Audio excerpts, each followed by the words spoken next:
Halo, saya Dr. Leo. Selamat datang di channel Malpractice Makes Perfect, channel tentang ilmu hitam dunia kedokteran.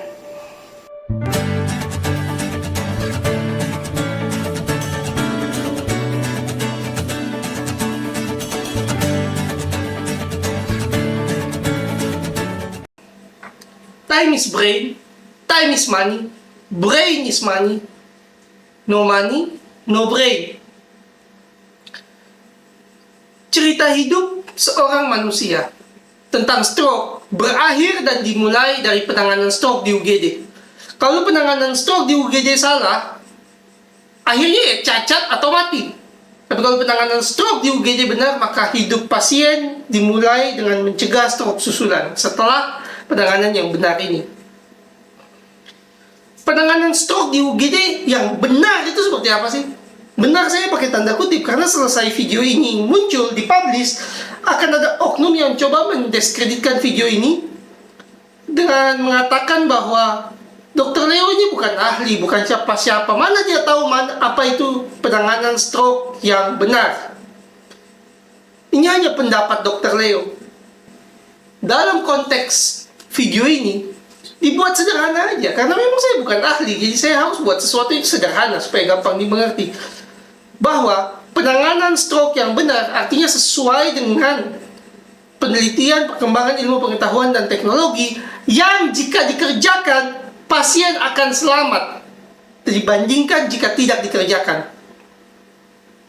Sebagus itu loh batas hitam dan putihnya stroke. Saya jauh lebih confident bahwa akan stroke daripada kasus-kasus non-medis yang lain. Karena penanganan stroke di UGD ini hasilnya terlihat dalam jam. Kegagalan penanganan hasilnya terlihat dalam jam. Kalau penanganannya benar, dan mungkin itu pendapat Dr. Leo, pasien akan hidup. Mungkin itu pendapat Dr. Leo. Saya pakai rekomendasi Jepang dan Amerika, jadi ini lebih dari pendapat saya, tapi tidak penting kalau pasien hidup, benar gak? Ini mau pendapat Dr. Leo, mau pendapat orang Amerika, pendapat orang Jepang, pendapat orang Eropa. Kalau pasien hidup kan itu yang penting. Mau pendapat Dr. Leo, mau pendapat profesor, mau pendapat ahli paling pintar seluruh dunia. Kalau tindakan X dilakukan pasien mati kan percuma. Jadi tindakan yang benar, hasilnya akan benar. Langsung kelihatan di UGD saat itu. Saya mengambil rekomendasi dari Amerika dan Jepang. Nah, mengapa di Jepang? Karena di Jepang itu rawat inapnya paling lama, sehingga penelitian saraf atau terkait dengan stroke itu bisa di follow up dengan baik. Kenapa saya ngambil Amerika? Saya mengambil Amerika karena kasus malpraktik di Amerika ditangani dengan serius. Jadi pasien penanganan stroke kalau salah di Amerika, dokternya penjara atau bayar denda, bayar ganti rugi. Jadi orang Amerika nggak bisa seenaknya buat rekomendasi yang menyesuaikan pendapat ahli. Karena rekomendasi tersebut kalau dikerjakan dan pasien cacat, ahlinya bisa kena kasus hukum meskipun dia nggak pegang pasiennya. Nah, jadi saya pinjam rekomendasi Amerika itu ada alasannya, dan alasannya itu alasan legal. Pengacara di sana itu pintar. Jadi mereka tidak bisa seenaknya buat rekomendasi, nggak bisa seenaknya buat konsensus. Karena itu kita pinjam, reliability-nya tinggi, karena kontrolnya bagus dari segi hukum. Apa yang terjadi jika orang kaya mengalami stroke di lingkungan yang kaya, di provinsi yang kaya atau kabupaten yang kaya? Pertama dia akan panggil ambulans. Dia bilang di panggilan emergensinya, halo, ini ada gejala stroke. Dalam 30 menit ambulans datang. Ambulans yang datang yang kayak gini. Bukan ambulans yang isinya kursi, ke tempat tidur, terus sopir itu aja. Itu bukan ambulans, itu mobil jenazah. Ambulans yang datang kayak gini, ambulans stroke namanya. Itu ada CT scan-nya di sana. Ambulans datang, di dalam ambulans ada paramedis, nggak harus dokter. Melakukan evaluasi dasar, dilihat scoringnya, NIHSS, kemudian keluarga diberikan informasi, diberikan rilis untuk tanda tangan bahwa ada indikasi untuk melakukan CT scan, dilakukan CT scan, di keluarga dikasih tanda tangan untuk alteplase, kontak dokter secara online, secara jarak jauh, kasih hasil CT scan, kasih hasil rilis dari keluarga untuk persetujuan alteplase, ACC untuk tidak ada kontraindikasi atau tidak ada suatu hal yang melarang pemberian alteplase. Alteplase diberikan di ambulans menuju ke rumah sakit yang trombektomi, yang ada fasilitas trombektomi atau operasi pembuluh darah. Begitu sampai di rumah sakit, kalau pasien tidak membaik, CT scan ulang, tidak ada pendarahan, dilakukan trombektomi. Itu berapa menit sih? 1 jam. Ada pemeriksaan fisik, anamnesis? Ada, tapi nggak lama. Jadi gimana caranya bunuh pasien stroke? Bagaimana sih si miskin kalau dia kena stroke di kabupaten, kota, atau provinsi yang miskin diperlakukan? Pasien kena gejala stroke, datang ke rumah sakit, nggak tahu kapan dia kena gejala. Tiba-tiba jatuh di kamar mandi. Rumah sakit tidak punya MRI atau DWI. DWI. Kemudian dia bertemu dokter. Tidak langsung di CT scan, tapi nunggu 3 jam. Setelah itu dilakukan CT scan. Pasien diberikan obat tablet minum atau aspirin atau clopidogrel, ditambah amlodipin dan captopril. Setelah CT scan menunjukkan cacat, pasien diobservasi. 1 jam kemudian pasien koma. CT scan tidak dikerjakan. Beberapa jam kemudian pasien megap-megap, mendengkur, memburuk kesadarannya. CT scan tidak dikerjakan. Intubasi atau pipa nafas tidak dipasang. Kemudian napas pasien mulai bau, warna ludah mulai memerah, tekanan darah pasien turun, dengkuran tidak teratur, napas tidak teratur, pasien diberikan dopamin dan dobutamin, diinformasikan kepada keluarga bahwa kita sudah melakukan yang terbaik. Namun kondisi pasien tidak memungkinkan dan risiko kematian tinggi. Kelihatan nggak bedanya? Banyak. Dan akhirnya ya pasien kayak gini yang miskin ini akan berakhir cacat, dirawat keluarga seumur hidup atau ke akhirat. Setiap tahun ada 600.000 sampai 800.000 pasien stroke di seluruh Indonesia. Selama 9 tahun kita jalan dengan jaminan kesehatan, tidak berlebihan mengatakan bahwa ada sekitar 5,4 juta warga negara Indonesia penderita stroke mati konyol dan sistematis. Karena kurangnya edukasi dan pembiayaan stroke, kasus stroke. Dan belasan hoax di dunia kesehatan yang mendukung situasi ini. Loh, kok kasar, Leo? Kamu kok bilang orang mati konyol? Mati konyol itu kalau definisi KBBI-nya salah satunya adalah mati sia-sia. Kok sia-sia sih? Karena di bawah asuransinya atau jaminan ini, kamu kalau kena stroke, kamu nggak berhak, bahkan tidak berhak tahu bahwa kamu ternyata butuh alteplase. Kamu nggak berhak tahu kamu butuh CT scan secepatnya. Kamu nggak berhak tahu kalau RSUD nggak punya CT scan. Kamu nggak usah singgah. Kamu nggak berhak tahu itu. Kamu datang, dilayanin seadanya, siap-siap tunggu mati, tunggu cacat. Sia-sia kan kamu mati. Sebenarnya kamu singgah di tempat yang sebenarnya nggak bisa nolong kamu. Oh iya, selesai nasibmu. Sistematis, iya, karena pembiayaan selama 9 tahun terakhir jelas-jelas tidak mendukung pemberian alteplase. Gimana caranya memberikan alteplase seharga 15 juta per vial, butuh 2 vial 30 juta dengan nilai klaim 9 juta, itu pasti nggak dapat alteplase selama 9 tahun. Nah, belakangan ini saya dengar alteplase bisa diklaim terpisah. Itu akan kita bahas di video selanjutnya. Tapi di video ini saya ingin menekankan bahwa ternyata memang ada jutaan orang mati sia-sia. Jutaan orang mati tanpa punya hak untuk mengetahui terapi yang benar, tidak punya hak untuk mengetahui obat yang benar, atau kebutuhan tes yang benar. Yang benar dibutuhkan CT scan dan alteplase. Playlist ini, video-video ini akan menjelaskan bagaimana langkah yang dialami pasien miskin dari pengabaian medis, malpraktek medis sampai dia cacat.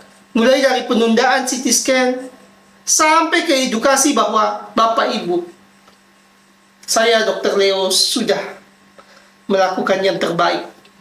Kita sudah berusaha, tapi Tuhan berkata lain, dan keluarga Bapak dan Ibu kemungkinan besar akan meninggal karena sudah Tidak bisa lagi kita tolong lebih jauh. Padahal saya tahu kok dari awal itu nggak di CT scan, udah pasti nasibnya selesai. Dan lihat ya bedanya ya, bahwa memang sangat penting. Apa yang kita sampaikan di akhir itu seakan-akan jahat kalau di awal kita tahu kita salah tapi kita nggak kasih tahu ke pasien. Logika dan rasionalnya apa sih setega itu untuk tanda kutip membohongi lah pasien, sampai memperlakukan orang sakit seperti ini. Kenapa dokter Leo diceritain itu kok tega sih? Ya dokter Leo tega karena kan dokter Leo tahu dari awal itu pembayaran itu paket. Asuransi atau jaminan kesehatannya bilang, dokter rumah sakit, ini ada 9,5 juta buat Dimas ya. Dimas yang kena stroke itu yang tadi masuk 9,5 juta. Kamu mau apain juga 9,5 juta. Di awal saya udah nggak CT scan. Karena kalau CT scan normal saya nggak bisa klaim. Saya tunggu sampai cacat saya CT scan. Oh iya, saya bisa klaim. Ya, tapi saya tahu begitu udah cacat udah terlambat. Dimas bakal mati. Atau bakal cacat. Sekarang Dimas di akhir hayat dia sekarat.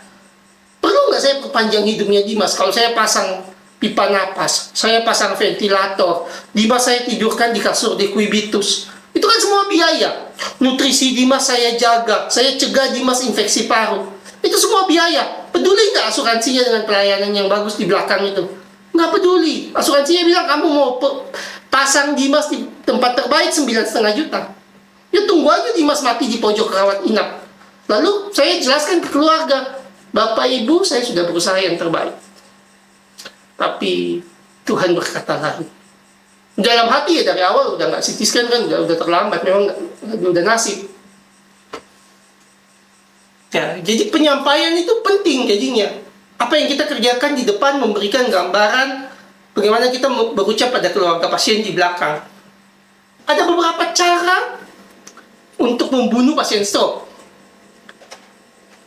Cara pertama adalah menunda CT scan. Di video ini kita akan bicara tentang menunda CT scan. Apa sih bedanya orang kaya di negeri kaya, CT scan-nya dengan orang miskin di negeri miskin? Orang kaya di negeri kaya, CT scan-nya di ambulans.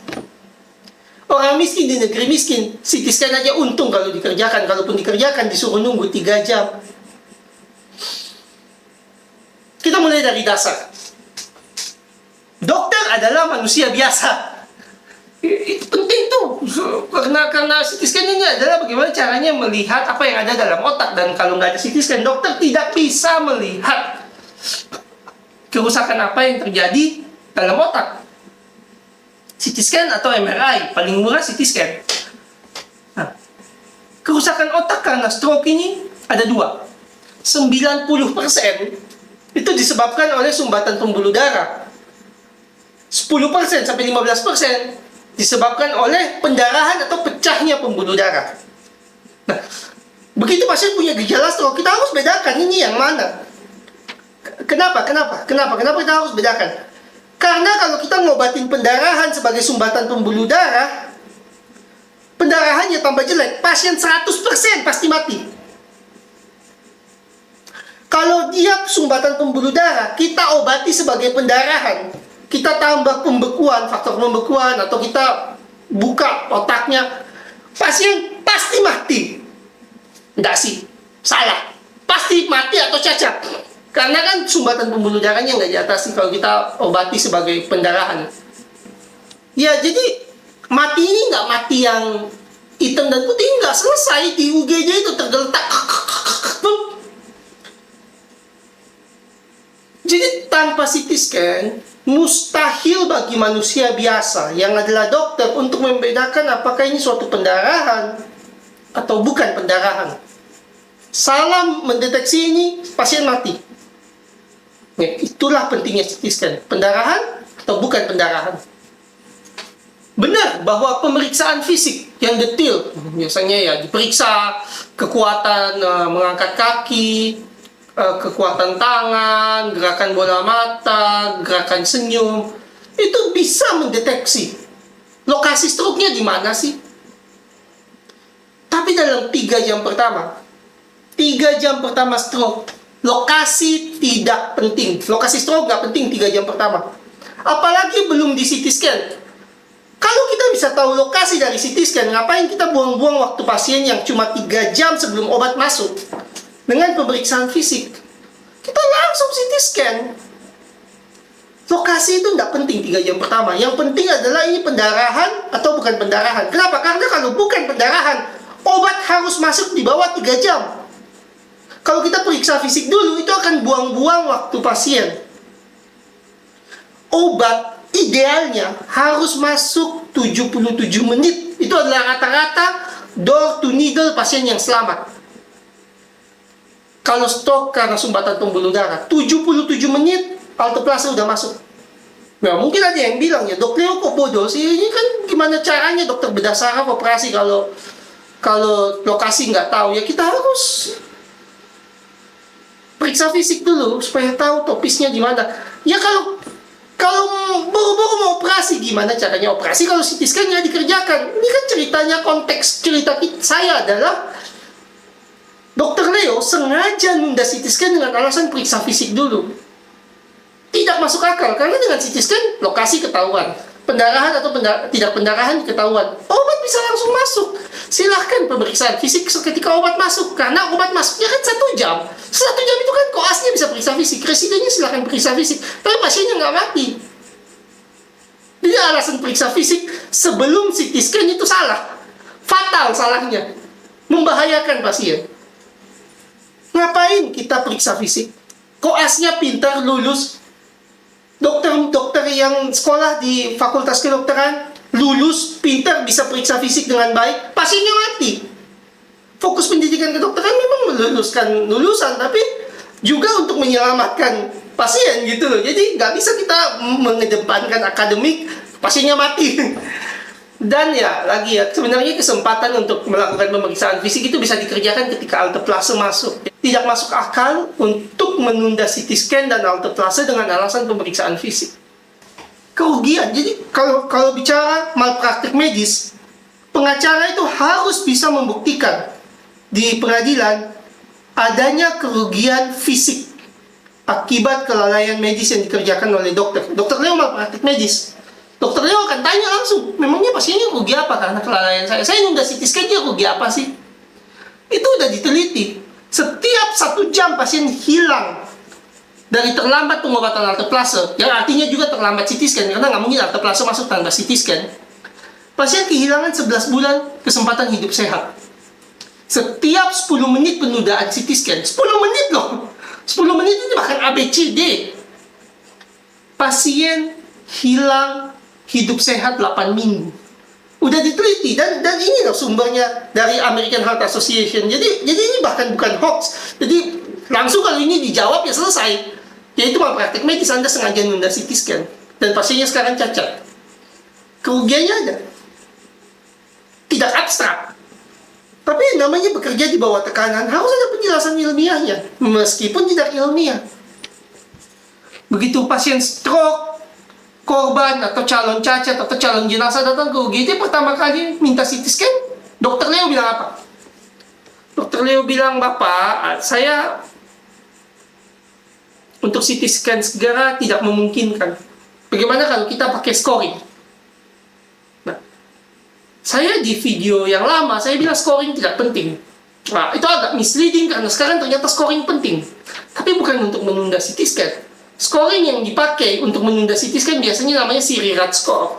Udah nggak pernah dipakai karena ini akan jadi masalah legal dan masalah keilmuan yang sangat serius. Sirirat score dan teman-temannya, suatu scoring atau suatu gejala klinis, kumpulan gejala yang dihitung untuk berupaya membedakan stroke ini pendarahan atau bukan pendarahan hanya berdasarkan pemeriksaan fisik. Itu sudah tidak bisa, sudah tidak valid. Alasannya begini, Sirirat score itu hanya diteliti di 174 peserta. Dan coba digeneralisasikan di jutaan orang. Yang mati konyol dalam 9 tahun terakhir 5,4 juta orang. Kalau pakai scoring ini, bayangkan dari 174 diaplikasikan ke sebanyak orang itu. Padahal kalau penelitian yang lebih besar, aplikasinya seperti penelitian jantung, diabetes, untuk bisa diaplikasikan ke banyak orang, jumlah pesertanya itu bisa puluhan ribu, bukan cuma 174. Bahkan kalau Ada yang mengatakan bahwa validitasnya bagus kok 174 karena memang konteks penelitian itu sesuai. Tetap aja validitas internalnya lemah karena penelitian tersebut tidak mencantumkan berapa lama scoring itu efektif. Apakah setelah 3 jam, setelah 2 jam, setelah 1 jam, setelah 6 jam, setelah 12 jam.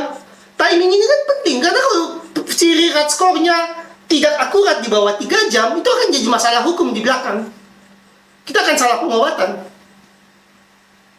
Makanya CT scan penting, dan scoring ini berbahaya untuk karir dokter dan keselamatan pasien.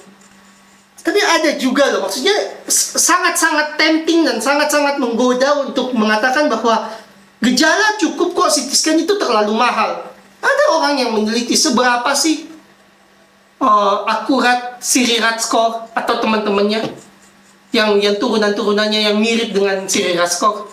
Akurasinya itu ya 35% sampai 85% untuk memprediksi stroke akibat sumbatan pembuluh darah, dan 61% sampai 90% memprediksi stroke sumbatan pembuluh darah.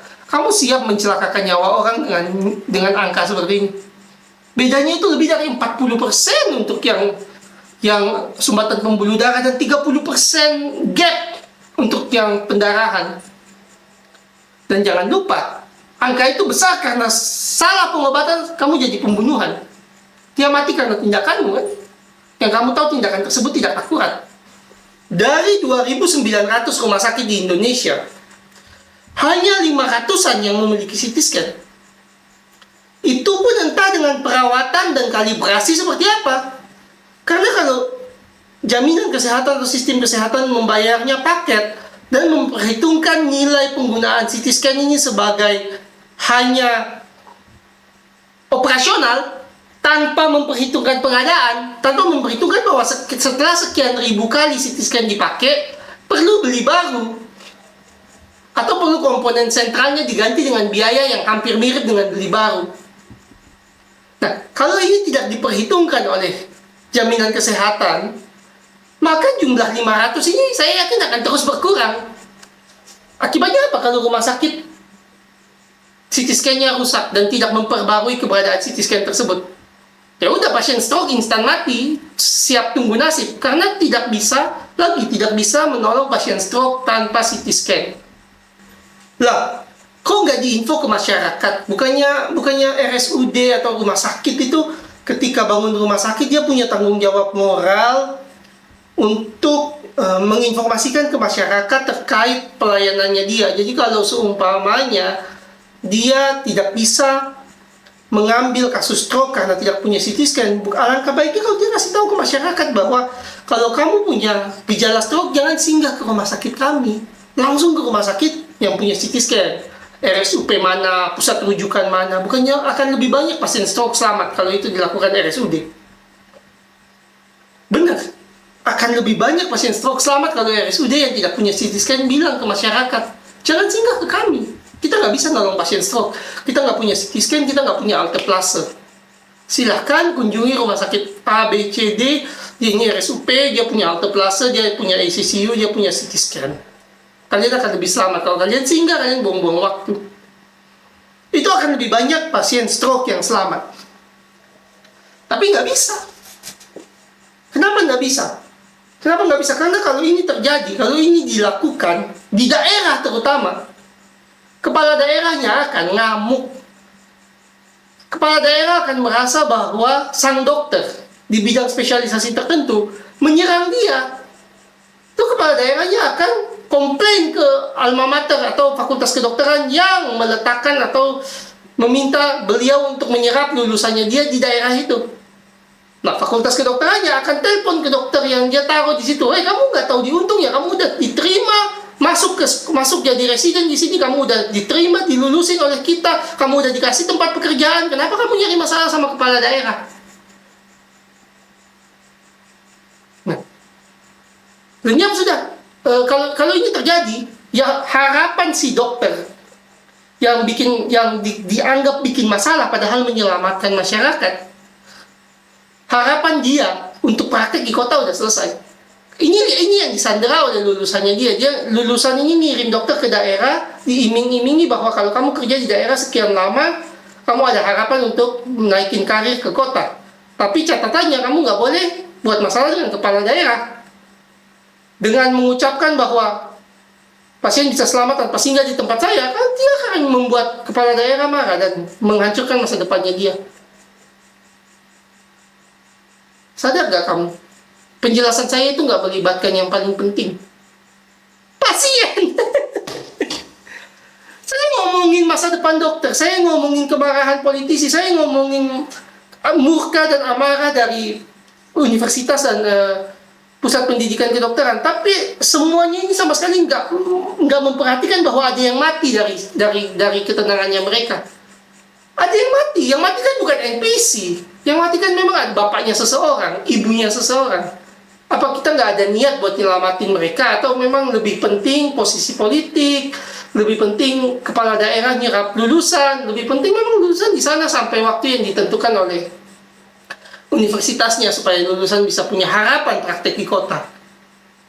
Nah, apa kayak gitu kita mau bangun sistem kesehatan kita. Jadi yang diperhatikan politik, pendidikan, posisi tenaga kesehatan, tapi pasiennya nggak ada di diskusi, nggak pernah ada, meskipun mati konyol ya yang saya jelaskan. Nah, istilah yang muncul akhirnya kan dokter yang melakukan ini mengkhianati alma mater, padahal coba menyelamatkan pasien di daerah. Sehingga ya menyelamatkan masyarakat bukan fokus dokter di daerah. Fokusnya adalah bagaimana kepala daerah ini percaya bahwa pelayanan kesehatan berjalan baik. Bagaimana masyarakat percaya pelayanan kesehatan berjalan baik. Meskipun nggak berjalan baik, bukan tugas dokter yang ditempatkan di sana untuk memperbaiki. Karena memperbaiki beresiko memunculkan lingkaran setan yang tadi saya jelaskan. Balik ke stroke. Lalu kok harus dideteksi dengan cepat sih? Kok CT scan harus secepat mungkin dikerjakan sih? Nggak bisa nunggu. Kenapa tunggu 3 jam itu salah? Karena makin lama ditunggu, otak itu makin rusak. Ada sekitar 35 juta sel otak rusak tiap kali kita nunggu sekitar 1 jam. Mungkin lebih. Sumbatan pembuluh darah itu kan artinya otaknya nggak bisa terima darah. Otaknya itu tidak bisa terima oksigen. Ya makin lama kita tunggu ya makin mati sel-selnya, nggak dapat oksigen. Kalau pendarahan, makin lama kita tunggu darahnya itu makin nyebar, tekanan otak makin tinggi, selnya makin rusak, ya mati. Jadi CT scan harus dikerjakan secepatnya supaya kita tahu ini pendarahan otak atau bukan pendarahan otak. Jadi dari cerita saya ini semuanya tampak gambaran yang jelas bahwa menunda CT scan itu bisa dikatakan malpraktek medis, pengabaian medis, atau bahkan pembunuhan. Kelewatan ya Dok Deo ini. Masa pembunuhan sih? Saya bisa ngambil analogi bahwa ini malpraktek medis. Saya percaya kalau Anda bilang ini suatu pengabaian medis, tapi kok pembunuhan? Sekarang saya tanya gini, katakan bapak saya kena stroke. Saya tahu kalau beliau wafat atau minimal cacat, saya bakal dapat warisan. Terus begitu sampai UGD, bapak saya punya gejala stroke. Dokter Leo langsung bilang, nggak usah CT scan. Dokter jangan pernah CT scan. Terus akhirnya bapak saya meninggal atau cacat, warisan jatuh ke saya. Boleh nggak anggota keluarga saya yang lain, termasuk ibu saya, ngelaporin saya ke polisi? 338 mungkin percobaan pembunuhan? Atau 359, 360? Kealpaan yang berakhir dengan cacat atau kematian, boleh nggak? Karena kan saya tahu gitu, kalau saya menghentikan CT scan, pasti dia cacat atau mati. Itu bukan lagi kayak mungkin dalam kepastian. Dan ini tidak kontroversial gitu. Hanya stroke ringan yang selamat.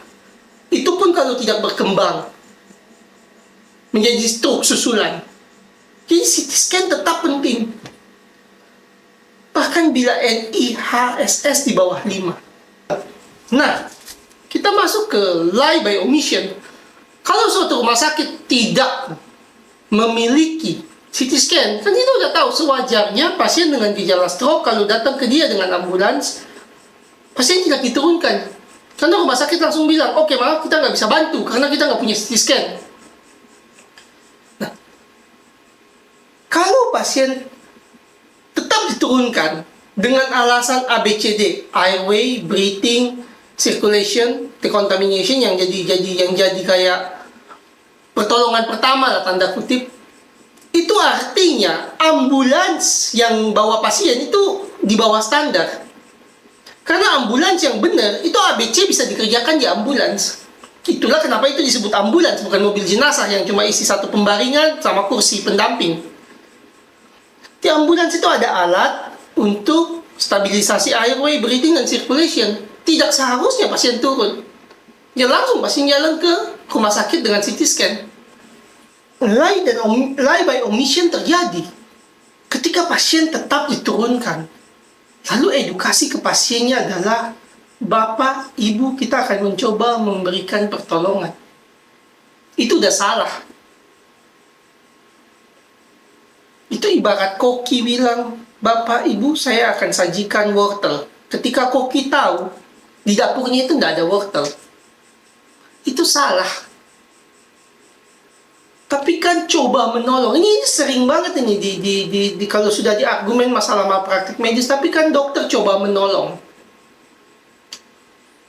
Dokter coba menolong itu tidak sama seperti awam coba menolong.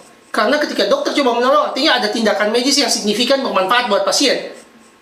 Ketika kamu pingsan, dokter coba menolong dengan melakukan CT scan. Dokter coba menolong dengan melakukan airway, breathing, dan circulation. Dokter tidak coba menolong dengan meniup-niupkan wajahmu. Dokter tidak coba menolong dengan minyak kayu putih, contohnya ke hidung. Itu coba menolong. Kalau awam melakukan, benar coba menolong. Tapi kalau dokter melakukan yang kayak cuma kasih bau-bauan, ditepok-tepok, digoyang-goyang, itu nggak coba menolong. Itu bukan tindakan profesional. Itu tindakan awam. Ini penting karena pembelaannya adalah kita turunkan di RS ini meskipun nggak punya CT scan karena kita coba menolong. Padahal kalian tahu kalian nggak bisa tolong secara profesional. Kalian bisa tolong sebagai sesama manusia, kasih teh, turunkan tekanan darah. Tapi kan kalian tahu yang dia butuhkan CT scan dan kalian nggak punya. Tangkep ya maksud saya. Jadi argumen kita kan coba menolong itu nggak masuk. Karena kalian dokter, kalian rumah sakit. Ketika kalian mengucapkan kalian coba menolong, harus dalam konteks medis. Kalau tidak, kategorinya adalah lie by omission.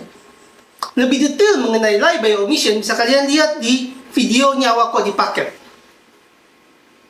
Nah, lie by omission singkatnya adalah ketika kita gagal dengan sengaja tidak menyampaikan informasi yang relevan dengan kepentingan klien kita. Dan ini bisa terjadi di semua profesi, bukan cuma kesehatan.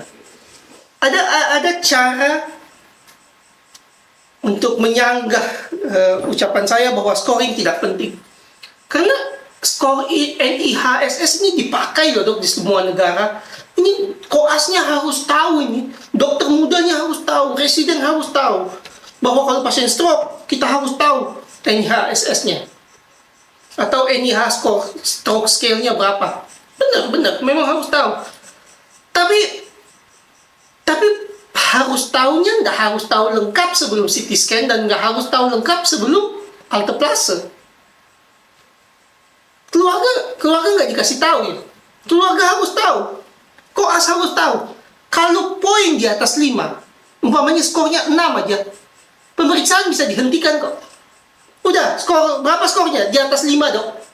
Jawabannya bukan 42, 41, 40, 30. Enggak. Jawabannya di atas 5 dok. Di atas 5 artinya alteplase harus masuk. Kalau stroke-nya sumbatan pembuluh darah, CT scan normal, NIHSS di atas 5, alteplase harus masuk. Ya kan nggak masuk akal kita tunda alteplase dan CT scan, biarkan pasien celaka demi supaya koasnya bisa ngitung skornya lengkap. Dan bukan berarti koas tidak bisa hitung skor ini dengan lengkap. Bisa kok. Alteplase itu, waktu masuknya itu dimasukkan pelan-pelan, 30 menit sampai 60 menit. Waktu itu bisa koas pakai untuk coba evaluasi NIH/HSS-nya. Nggak perlu untuk alasan pemeriksaan ini kita tunda CT scan dan alteplase. Alasan kedua adalah tidak punya fasilitas. Ya, tidak punya fasilitas, tidak punya CT scan. Jawabannya ya tidak bisa menerima atau melayani pasien dengan gejala stroke. Bisa langsung dirujuk ke RS dengan CT scan dan alteplase. Kemudian, alasan yang terakhir adalah alasan yang paling berbahaya. 5,4 juta pasien stroke yang kira-kira ya sok tahu meninggal karena ketiadaan fasilitas ini berawal dari hal ini. Yang C.J ini asuransi atau jaminan kesehatan yang fraud atau bohong ke masyarakat. Dok, gimana maksudnya? Kita bahas dari skor yang tadi NIH/HSS itu. Kalau NIH/HSS di bawah 5 gimana? Koasnya bilang, Dok Leo, saya itu diajarin di Fakultas Kedokteran. Saya ini baru lulus ilmu update. Kata profesor saya kalau NIH/HSS di bawah 5 nggak usah CT scan. Nah, benar bahwa NIH/HSS di bawah 5 itu artinya stroke-nya ringan. Bukan berarti bisa dibedakan antara pendarahan atau sumbatan pembuluh darah. Sejak kapan? Stroke-nya ringan, benar. Tapi kan tetap ada kewajiban bagi dokter untuk melihat ini stroke, pendarahan, atau sumbatan pembuluh darah. Kan fatal kalau pendarahan ringan, stroke ringan karena pendarahan, terus kita pulangkan. Mati di rumah. Kalau dia stroke ringan, pendarahan, kita telepon bedah saraf, operasi bisa disiapkan. Jadi jawaban berbahaya kalau bilang, skor NIH/HSS di bawah 5, ini stroke ringan, gak usah CT scan. Pasien mati di rumah itu kelalaian medis. Nah, kok bisa sih si prof itu bohongin koasnya ya bahwa NIH/HSS 5 tidak perlu di CT scan? Masalahnya itu profnya dibayar oleh asuransi yang fraud, oleh jaminan kesehatan yang fraud, yang lebih khawatir, lebih takut, jaminan kesehatannya ini lebih takut rumah sakit itu bohongin dia daripada pasien mati. Kalau pasien mati di daerah, mati di rumah sakit itu urusan rumah sakit sama dokternya. Tapi kalau jaminan kesehatannya banyak utang, kalau jaminan kesehatannya nggak bisa bayar, ya kan bahaya di jabatan petinggi jaminan kesehatan dan asuransinya. Siapa peduli sama keselamatan pasien? CT scan itu ditunda pada gejala ringan. Kalau stroke ringan tetap harus CT scan, tapi banyak kasus ditunda, sengaja ditunda. Kenapa? Karena kalau gejalanya ringan, ada kemungkinan besar CT scan-nya normal. CT scan-nya normal ini gak bisa diklaim. CT scan yang normal itu sebenarnya sangat ideal kalau gejala stroke-nya mencolok. Karena itu artinya otak belum banyak yang rusak dan masih bisa diselamatkan dengan alteplase atau trombektomi. Tapi CT scan yang normal ini tidak bisa diklaim karena tidak bisa dibedakan dengan fraud. Jaminan kesehatan tidak bisa membedakan ini rumah sakit bohongin saya atau ini pasien beneran yang kondisinya sangat bagus untuk ditolong. Fatal nggak? Buat pasiennya fatal. Sebenarnya ini kondisi yang banyak terjadi di dunia kesehatan. Salah satunya stroke. Kalau kita tolong lebih awal ya jelas kerusakannya dikit. Jadinya asuransinya, logikanya, bayarnya pengennya lebih dikit. Nggak gitu. Saya udah jelaskan di video yang lain tentang ini. Tapi ini berlaku juga buat stroke gitu. Jadi idealnya kayak apa sih? Idealnya itu pasien datang NIH/HSS 6 lah, 6 atau 7, ringan. CT scan normal, alteplase masuk, setelah evaluasi NIH/HSS-nya membaik di bawah 5, CT scan ulang, CT scan-nya normal. Jadi CT scan pertama normal, kedua normal. Kemudian diklaim 40 juta. Itu idealnya. Nah, masalah buat jaminan kesehatan dan asuransi adalah kalau Dr. Leo ini bohong. Bayangkan saya Dr. Leo mental korupsi, mental pembohong, mental curang. Saya panggil, Rosa, ini Rosa. Kamu pura-pura stroke ya, saya CT scan kamu, saya buat laporan medis, terus saya CT scan kamu lagi. Nanti saya bisa klaim tuh 40 juta. Nah, 20 juta buat internal rumah sakit, 10 juta buat saya, 10 juta buat kamu. Ini loh mimpi buruknya jaminan kesehatan. Dokter Leo yang nipu.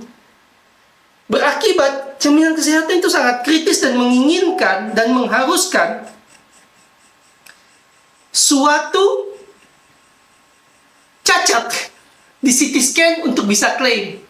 Ya, akibatnya dokter nunggu CT scan-nya nggak segera di CT scan. Kalau bisa makin lama nunggu makin bagus, karena cacatnya makin besar, klaimnya makin besar. Ini bahaya sistem. Ini bahaya sistem. Jadi kalau cacat ringan, Profesor Dokter Leonard Kencana melakukan CT scan pada NIHSS di bawah 5, itu kemungkinan normal. Siapa yang bayar CT scan-nya? Kalau benar dia jadi cuma stroke ringan, saya CT scan ulang normal lagi. Siapa yang bayar 2 CT scan-nya? Jadi klaim rawat jalan berapa? 300.000, sisanya apa? Potong gaji. Ya mending kan, ya udahlah koas kalau di bawah 5 ada CT scan. Aman kak. Mati di rumah ya udahlah. Kenapa? Karena bukan salah Prof Leonard. Bukan salah profesornya ngajak kayak gitu. Memang salah secara keilmuan, tapi sistem pembayarannya siap mengorbankan profesi dokter dan siap mengorbankan nyawa pasien. By design. Jadi sangat salah kalau saya bilang itu salah profesornya. Enggak, saya jadi dia, saya akan melakukan. Kalian jadi dia, kalian akan melakukan. Orang kalau kita CT scan normal kita bayar kok. Ya udah, sekalian nggak usah. Keselamatan pasien nggak seberapa penting kalau saya harus bayar biaya CT scan-nya dia 2 kali. Ya 1-2 pasien nggak apa-apa ya. Kalau tiap hari ada 5-6 kayak gitu kan bangkrut, Pak. Ya, jadi hoax kalau bilang NIHS di bawah 5 nggak perlu CT scan, tetap perlu. Dan itu menjadi sangat krusial karena kalau setelah observasi ternyata gejalanya memberat, harus CT scan ulang. Nah, nilai klaimnya ini dibayar dari mana? Dari CT scan pertama apa kedua? Di paket. Asuransinya tutup mata. Kamu mau utamakan keselamatan pasien, kamu rugi. Jadi selama asuransi dan jaminan kesehatan tidak punya kontrol kualitas pelayanan atau kualitas klaim, maka ya si penderita stroke pasti mati, pasti cacat. Karena dokter memang didorong untuk membuktikan bahwa ada cacat. Nggak ada cacat, nggak bisa diklaim. Ya repot. Padahal idealnya nggak ada cacat. Itu adalah yang terbaik buat pasien. Adalah yang terbaik untuk pengobatan. Memang benar ada risiko salah diagnosis. Tapi salah diagnosis, tapi obat yang masuk tidak membahayakan. Lebih baik daripada kita mengabaikan diagnosis mematikan, lalu pasien cacat. Alteplase didesain untuk itu. Kita akan bicara di video selanjutnya bahwa alteplase memang didesain untuk itu. Jadi penundaan CT scan-nya hanya klasik. Supaya bisa diklaim, supaya nyawa pasien nggak sia-sia datang berobat. Kalau normal kan nggak bisa diklaim ya. Nyanyiannya klasik, Pak ini harus tunggu 3 jam karena setelah 3 jam baru tanda stroke kelihatan. Ya benar, tapi setelah 3 jam ya udah terlambat. Obat udah nggak bisa masuk karena alteplase harus masuk dalam 3 jam. Alteplase berbahaya dan malpraktik untuk diberikan kalau otak sudah rusak atau biasanya sudah melebihi 4,5 jam. Jadi nunggu itu salah. Tapi kalau nggak nunggu, jaminan kesehatannya terancam ditipu atau bangkrut. Itu lebih penting daripada nyawa pasien. Terima kasih telah menonton video Malpractice Makes Perfect. Tonton terus. Jangan lupa like, comment, share, dan subscribe. Saya berharap video ini tidak putus. Informasinya hanya di Anda, tapi Anda bisa terus membagikan video-video saya. Semoga dengan dibagikannya video ini, Anda bisa menyelamatkan kesehatan keluarga dan rekanan dan kenalan Anda. Sekali lagi, terima kasih.